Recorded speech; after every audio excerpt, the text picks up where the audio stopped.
Okay, I want to say hello again everybody, welcome to another Blender video here. Here you're looking at an object, a model, a 3D model that I've made, and it's nothing amazing, nothing spectacular, but I'll show you this and talk about some of the process I made, the process behind creating such a thing. And I'm one of the, I'm not really one of the experts at Blender, but I've been basically I focus on 2D art and animation mainly. I love to create it. I make my own cartoons and stuff, but the thing is I do like 3D also, and not only that, 3D also is a great tool to help with, I mean, you can use like anything like videos, photos or images and stuff, anything for reference, also to help you with your creation of art. You can use them to interchange, what's the word, each can inspire the other or whatever, and help, but in the creation process as well. And 3D can also help with 2D. It can also help with like the creation of comic backgrounds if you're making comics or animation. Whether you're using your 3D models for reference, you see how I'm showing you some of these camera angles here. I could simply take a screenshot of this and draw on top of it, or I could actually use it for a background, or I could make it look 2D with some effects and stuff, or whatever it is. There's different things you can do, but more than that, I'm just showing this really for just the construction point of view of how I put this together. And I mean this video to be pretty simple really. I'm not even going to be modeling anything in this particular video, but what I'm saying is what this is, okay, obviously when you look at the texture on this, it's just a grid, and that was specifically made to be like this. You can see the grid. I found this image online. I'll show you the image right now. The image online I found was this one. I just looked up, I typed in grid, you can find grids and things like this, okay, and I just used that for a texture. And the idea was really, I thought, well, that would be pretty useful because I could use that. I could have I could like take an image like this, for example. I could make a model, any kind of model. It could be a background like this, some scenery or something, and where it's going to have these grids all over this thing. They're kind of stretched out in places, but it doesn't matter.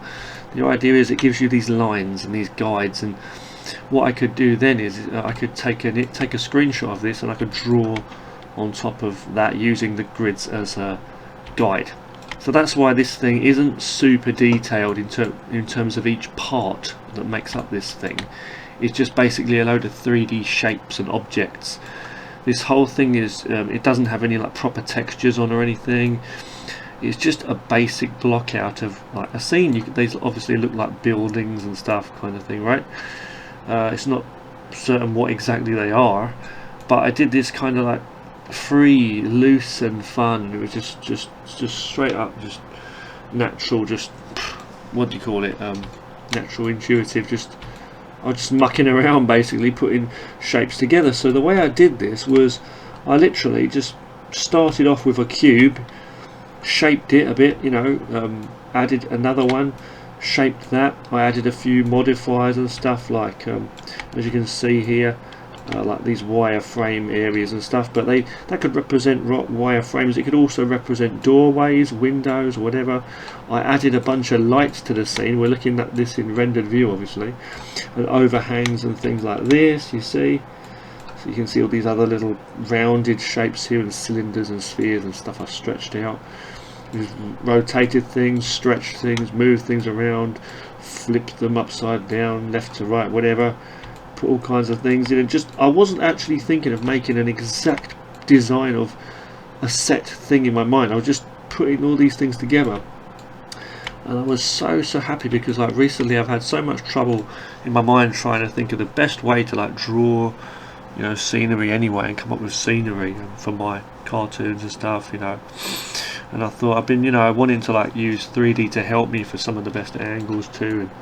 And like I say, you can like take images and make them look like 2D, or you can like draw on top of those. But using 3D is a great thing for reference. I mean, look at some of these views you can get here. Look, I could take this for an image, I could draw on top of that, for example.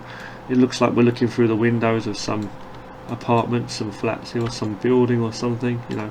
And the lighting is just giving it that extra bit of depth and for the imagination of the for the eyes.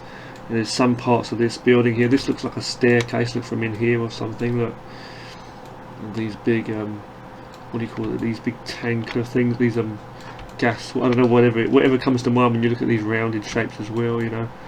And I was going to say these frame, like these wire frame kind of areas.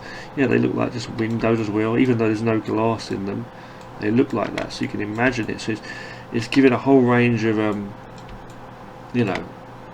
A range of stuff to work with, basically. That could be a view there. See, you could put a vehicle in the scene, put some people or something, you know.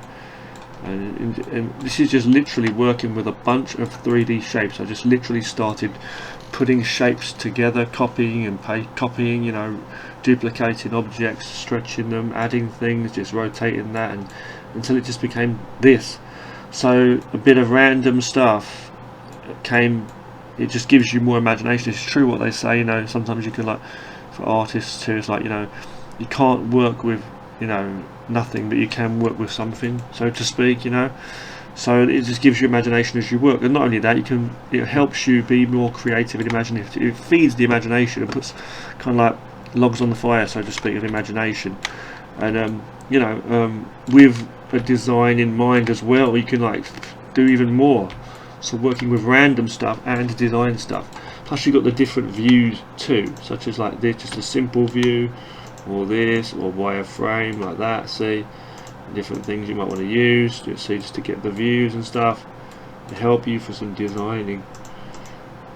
You know, but yeah, you can work with materials and multiple objects. You can combine this with the other thing I showed you in another video previously. It's quite a long video. I made another video. It's very long. I'll just quickly show you. I made another video showcasing this, what I made here, like having a set of materials ready in cubes, and I can just literally duplicate a cube, you know, then make something with a set material, make something out of this. Then I could find another material over here, like metal or whatever, and just add to that, and just make things from shapes and stuff. And so you could have like something like I just showed you a moment ago, by like using actual pieces, putting these shapes together, being creative, letting your imagination flow with the different materials as well, and that would be helpful. So I just thought I'd show you that. Okay, sorry for speaking fast as well. It's just because there's a time limit on this screen recorder, and I'm just making this a simple quick video. But yeah, you know, do check out the other video. I made another video on this, by the way. These 3D cube, 3D object palettes, whatever you want to call them. I created this, and I just showed you there too. So, you know, yeah, thanks so much for watching. As I say, do get creative. I would say to anybody, and I'm going to be working on some much more detailed stuff. Hopefully, working with stuff like this, but with like textures as well. You know, just see what I can come up with, like very realistic scenes or whatever. We'll see, you know. So thanks very much for watching. Okay, yeah, I love 2D and I love 3D. I like 2D mainly, but you know, I'm doing both.